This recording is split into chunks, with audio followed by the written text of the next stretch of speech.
ډیرو عزتمندو محترمو مسلمانانو رونو او خويندو، نن درته ډیره یو عظیم الشانه او ډیره بابرکته وظیفه چې د ایاک نعبد و ایاک نستعین ډیره مختصر او ډیره پاورفل وظیفه چې محترمو د ناممکنه حاجاتو د فاره چې تاسو دا وظیفه وکړئ محترمو، نو تاسو به ډیر حیران کن کمالات او حیران کن برکات به تاسو په خپله باندې وینئ.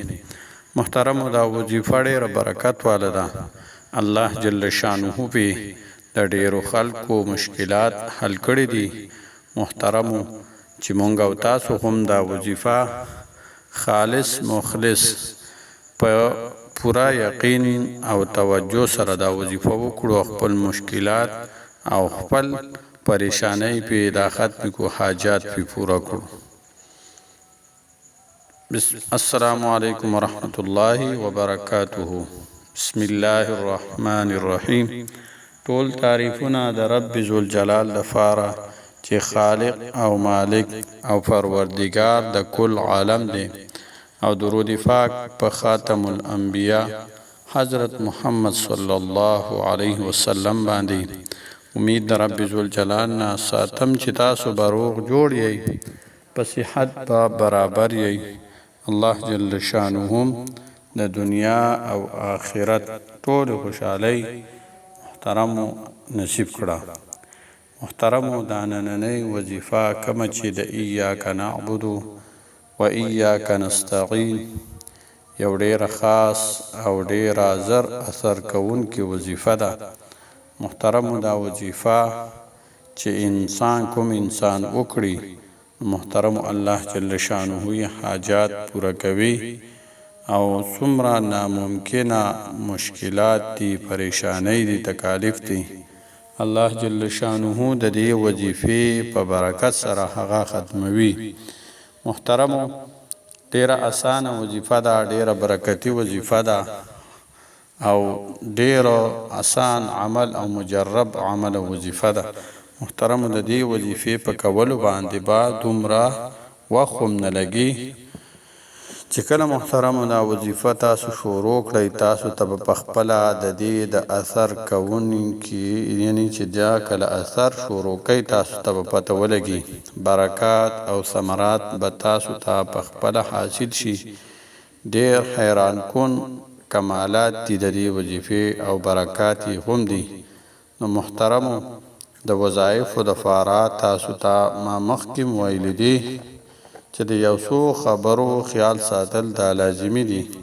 اول خبره خو دا ده چې مونږ او تاسو د 5 وخته د فرض مونځ د تکبیر الله سره د پابندۍ مونږ خپل عادت جوړ کړو. او محترمو، بله خبره دا ده چې بل مسلمان ته تکلیف نه ورکوو. او یو خبره دا ده محترمو چې مونږه د حرامو نه ځان وساتو، نو الله جل شانه به زمونږ په عباداتو او زمونږ په وظایفو کې ډیر زیات اثر اچوي، او الله جل شانه به قبلوي. نو محترمو، دا وظیفه چې کومه ده دا ډیره اسانه ده. راځو د وظیفې طرف ته. وظیفه به په څه طریقه باندې کول وي، څه ترتیب یې دی. محترمو، څه ورځ ولا خاص نه ده، لیکن چې کله د ماسخوتنې مونځ ختم کړئ، د هغې نه پس په یو سایډ ته کښېنئ او 11 ځله به درود پاک ووایئ، یعنی 11 مرتبه. بیا به د هغې نه پس بسم الله الرحمن الرحیم ایاک نعبد و ایاک نستعین، ایاک نعبد و ایاک نستعین. محترمو، دا به 314 ځله ووایئ، یعنی 313 مرتبه به دا ووایئ. بیا به محترمو د دې سره سره د ورځې ته هر ټیم میلاو شي، په هغې کې به دا آیات مبارکه 101 مرتبه یو ځل به دا وایئ، ان الله على كل شيء قدير، ان الله على كل شيء قدير.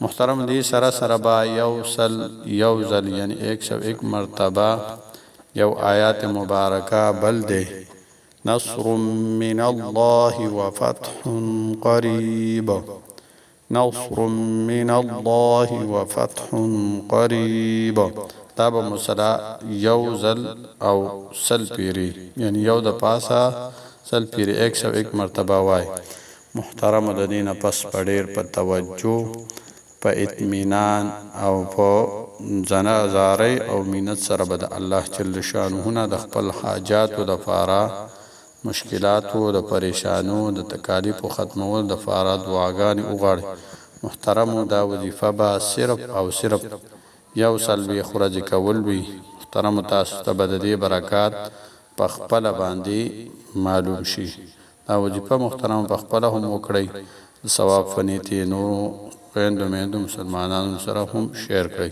السلام علیکم ورحمت الله وبرکاته.